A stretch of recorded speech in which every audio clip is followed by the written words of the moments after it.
Thanks for joining us for CBN Newswatch. I'm Wendy Griffith. Today, could Israel be involved in a war with the terrorist group Hezbollah? We'll look at the growing tensions on Israel's northern border. Also, former President Donald Trump facing the prospect of running for the White House while facing multiple trials. We'll bring you a look at his legal situation. And on the other side of the political aisle, the testimony of Hunter Biden's business partner has now been released. We'll hear what he had to say to Congress. And the controversy over foreign countries buying land here in the U.S., especially China. We'll see how this hot-button issue recently played out in North Dakota. This is CBN Newswatch. And we begin in northern Israel, which is facing an increased aggression from Hezbollah, the terrorist group backed by Iran, rather. CBN Middle East Bureau Chief Chris Mitchell takes us to Israel's northern border, where residents fear that after 17 years of relative peace, war could break out. Behind me is a spectacular view of southern Lebanon. After the 2006 Second Lebanon War, Hezbollah has been rearming and now has as many as 200,000 rockets on the other side of the border. CBN News joined former IDF Colonel and National Security Advisor Kobi Marom on a tour along the border. We saw an amazing rearming process from Iran through Damascus to the Hezbollah infrastructure. And we decided to not respond, decided to have a restraint policy. That's the reason why the major threat against the Israeli people today, 2023, 200,000 rockets and missiles across the border right here that can target today Tel Aviv and other Israelis. That's the major threat for Israel. That arsenal serves as a deterrent to keep Israel from attacking Iran's nuclear facilities. And Marom believes the regime has given Hezbollah a green light to turn up the heat. The Iranians have a high self-confidence, many diplomatic achievements lately across the Middle East. They understand that they can put a lot of pressure on the Israeli government and the IDF, if they will succeed with the Hezbollah, to create an attrition war along this border right here. This wall serves as one of Israel's responses. They're really concerned about the fact that Israel is going to build a wall, an obstacle along the 70 miles of the Lebanese border, because their wall plan is to occupy neighborhoods from the Israeli communities along the border and describe totally the Israeli war plans. Behind me is a closed military zone, and up on the hillside are the tents set up by Hezbollah for the last several weeks inside Israeli territory, the latest provocative act by the Iranian-backed terror group. The question now is, will Israel destroy the tents or allow them to remain? In the meantime, Hezbollah is pushing the envelope. Propaganda videos are rampant, ranging from the simulation of an attack on an IDF outpost to intimidating military exercises. And this footage shows Hezbollah special forces patrolling the border fence in violation of the UN resolution that ended the last war.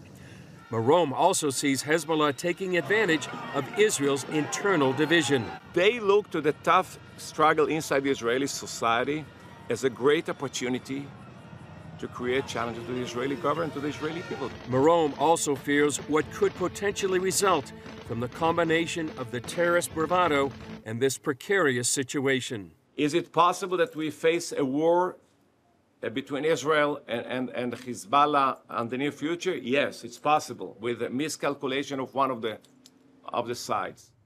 And Chris joins us now. Chris, what were your impressions up there on the northern border? Well, you know, Wendy, it's interesting that we're talking about this because you remember back in 2006, you were up there on the border. My impressions were, first of all, I was thinking back to what it was like in 2006.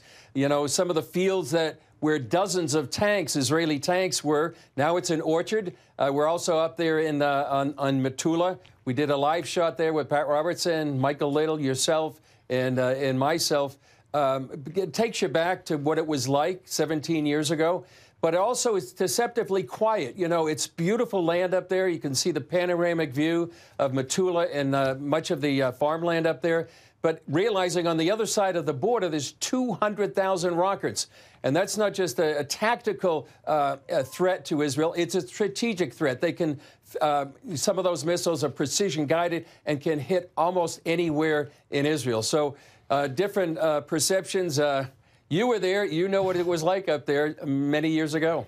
I remember it well, and I remember hearing the machine gun fire and seeing the rockets go overhead there on the border. Well, Chris, what have some of the leaders in Lebanon and Israel been saying to each other?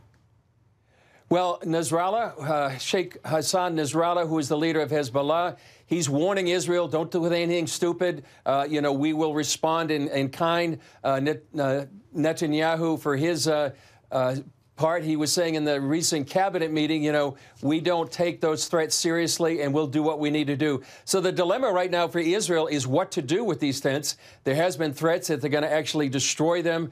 But now it's become sort of an international incident. And also, Hezbollah is linking those tents with a place that we were at the other day called Raja, which actually presumably is going to be Lebanese territory. So they're trying to use those two issues and weigh against each other. But that's how it's a war of words right now. We'll see if it becomes more than that. Yeah, so basically what you're saying that the internal divisions are really having an impact on this situation with Israel.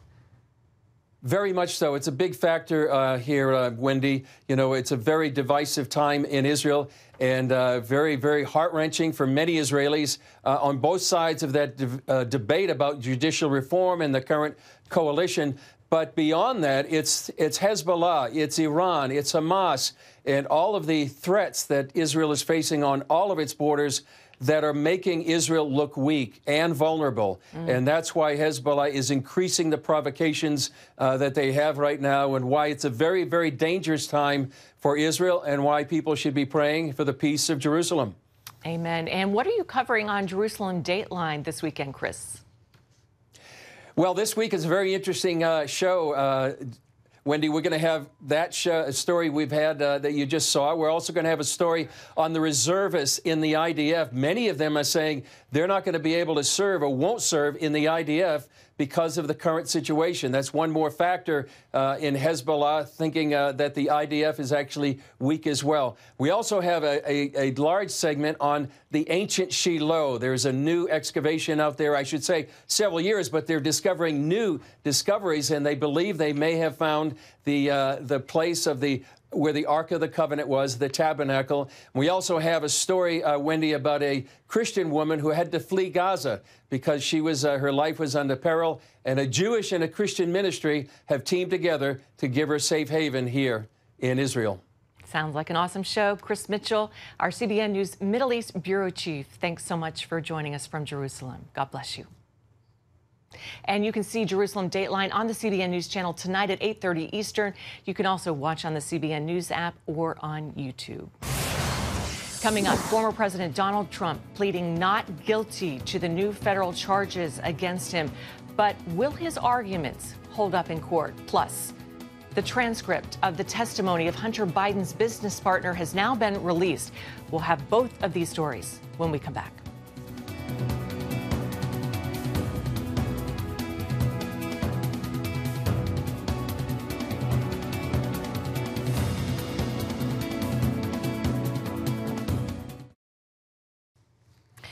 Former President Donald Trump could be on trial while he's running to win back the White House.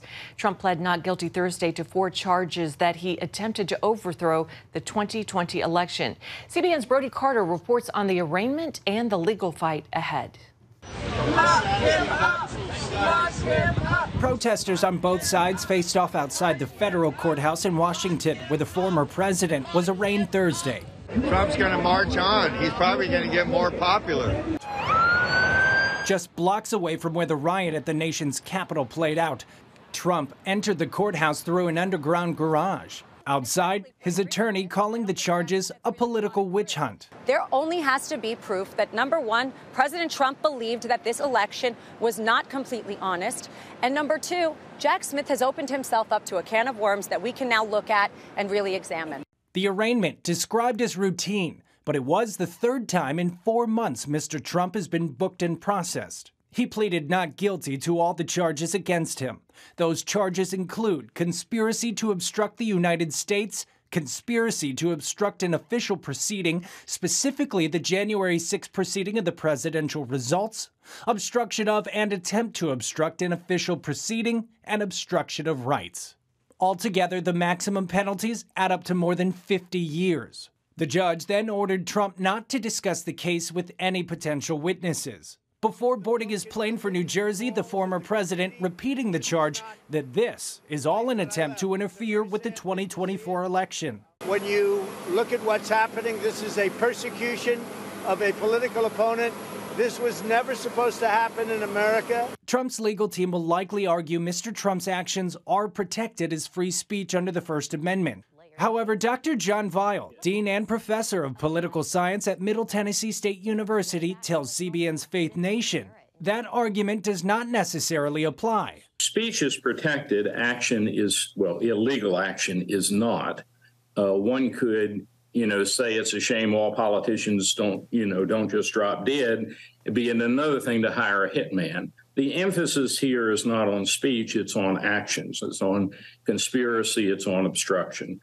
The next court date in this case is August 28th, 5 days after the GOP's first primary debate. Brody Carter, CBN News. Thanks, Brody. Another major political development in Washington Thursday, this one involving Hunter Biden and his former business partner, Devon Archer. This week, Archer testified before lawmakers about Biden family business dealings. There were no cameras in the closed session, but now a written transcript has been released. Dale Hurd brings us that story.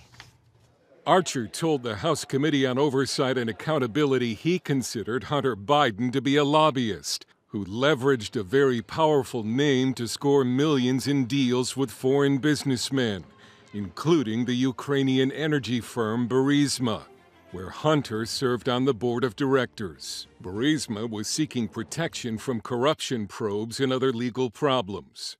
Here are excerpts from Archer's Monday testimony released today and edited for brevity. Representative Andy Biggs asked, "When you say Biden family, I just want to get a clarification. You aren't talking about Dr. Jill or anybody else. You're talking about Joe Biden. Is that fair to say?" Devon Archer, "Yeah, that's fair to say. Listen, I don't think about it as, Joe directly, but it's fair. That's fair to say. Obviously, that brought the most value to the brand. I think Burisma would have gone out of business if it didn't have the brand attached to it." Representative Dan Goldman asked, "Well, I don't understand. How does that have an impact?" Mr. Archer said, "Well, the capabilities to navigate D.C., and I think that preserved them from a longevity standpoint." Mr. Goldman, "But how would that work?" Mr. Archer, "Because people would be intimidated to mess with them." Goldman, "In what way?" Archer answered, "Legally." Archer also testified that then Vice President Joe Biden attended dinners with Hunter Biden's foreign business associates, who wired money to Biden-associated companies. The majority counsel asked, "Why did Rosemont Seneca Bohai receive this $142,000 payment from Rakashev?" Mr. Archer, "It was a car." Majority counsel, "For whose car?" Mr. Archer, "For Hunter's car." Then Archer was asked if Hunter Biden ever put his dad on speakerphone when he was trying to finalize a foreign business deal. Archer answered, "Yes." President Biden has repeatedly denied ever being in business with his son or having any knowledge about his son's business dealings. Some Republicans believe the Archer testimony bolsters their case for impeachment hearings against the president, while Democrats say the testimony did just the opposite. Dale Hurd, CBN News. Thanks, Dale. Still ahead, a look at the concerns over China buying up land in the U.S. We'll see why one city put the brakes on a $700 million project in the name of national security. Right after this.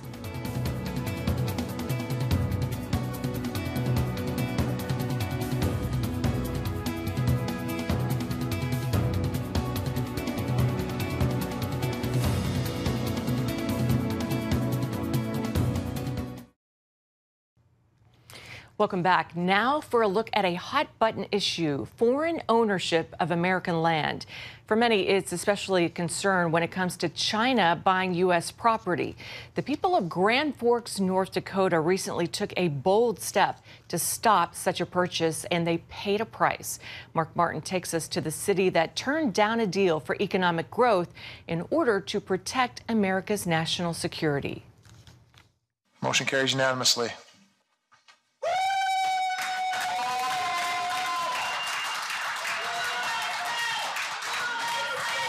Cheers and shouts of USA at a city council meeting earlier this year after Grand Forks council members voted to stop a $700 million Chinese-owned agricultural project. Ultimately we saw, quite a bit of pushback because of the fact that it had some Chinese investment, and it was definitely a long road, a lot of ups and downs. Mayor Brandon Bochinsky tells CBN News that economically, the Fufeng USA proposed development would have been phenomenal. It would have been a huge boon for our city. New high-paying jobs. It would have helped out the farmers by having, higher prices for their corn, a new market, obviously a massive amount of construction jobs, sales tax comes with that, property tax. That economic glow faded sharply, however, after the U.S. Air Force weighed in. Fufeng USA is a subsidiary of Fufeng Group Limited, based in China. We received a letter from the Air Force saying that they have national security concerns, and at that point, the city took action to stop the project. The land at the heart of the controversy is behind me, around 370 acres in Grand Forks Agribusiness Park. The Fufeng Group wanted to build a wet corn mill here. The property is about 12 miles from the Grand Forks Air Force Base. Assistant Secretary of the Air Force Andrew Hunter wrote, "The proposed project presents a significant threat to national security, with both near and long-term risks of significant impacts to our operations in the area."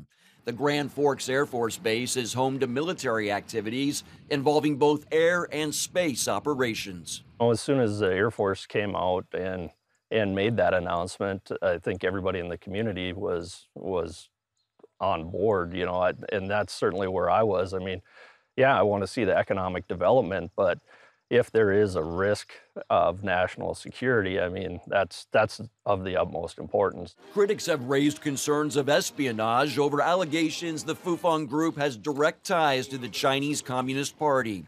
U.S. Senator Kevin Cramer of North Dakota did not mince words. If you look at the CEO, the president of Fufeng, is in fact a very active member of the CCP, and he's received high recognition for being a model member of the CCP. So it's not just one sort of fringe element. This really is very intertwined. While Fufeng officials deny the plant would be used for espionage, North Dakota State Representative Eric James Murphy had suspicions about the land purchase and supports the Air Force's assessment. I share their concern, right? I think the biggest thing is you have to ask yourself, why Grand Forks? Why not Fargo? We're at the very northern edge of corn.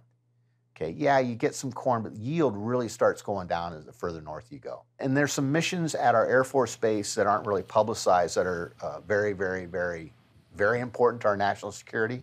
And they're also very important to maintain the secrecy and the elements for them to be able to carry out those. And it's all in the communications world. State legislatures have considered measures to address foreign ownership of U.S. land, especially after the high-profile Chinese spy balloon flew over the country earlier this year. In April, North Dakota took action, passing a law banning adversary nations from owning land in the state. I think we have to be careful when we talk about foreign ownership. And so in North Dakota, we went to foreign adversaries, which is a federally defined list. But we don't want to limit countries like Canada. That's one of our biggest trade partners, especially for the state of North Dakota. So again, let's still work with our allies. Do I want them owning land? I think there's a reasonable discussion to be had with that. You're not seeing a whole lot of other countries come in and purchase this land, but China, Russia, Iran, those types of countries, I think we really should have issues with and never let them come into this area buying some of our land. According to the Agriculture Department, Canada topped the list in 2021, owning 31% of all foreign-owned farming acreage. As for China, not including the recent Fufeng Group purchase, the country owns nearly 384,000 acres, which amounts to about 0.9% of the total. Still, lawmakers don't want that figure to grow. In a new bipartisan bill, U.S. Senators Joni Ernst and Debbie Stabenow are pushing back against Chinese acquisition of U.S. farmland. Also on the federal level, a proposed rule change would require foreign citizens and companies to get U.S. government approval to purchase property within 100 miles of 8 military bases, including the Grand Forks Air Force Base. People in Grand Forks are happy about this strong pushback. So I have friends and family that are in the Guard and have been in the military, and I just really felt like I was grateful they stopped it because I felt like it was a significant security threat. And I just was glad somebody in leadership stood up and said, no, we need to take care of our people here in the U.S. Mark Martin, CBN News, Grand Forks, North Dakota. Good for them. Thanks, Mark. Great story. Coming up, a young couple decides they weren't going to let a natural disaster prevent them from getting married. We'll bring you their incredible love story when we come back.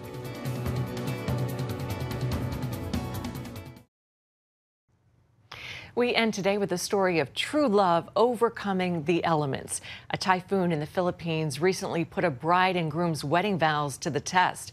The couple, they refused to let it stop their wedding and decided to hold the ceremony in a flooded church.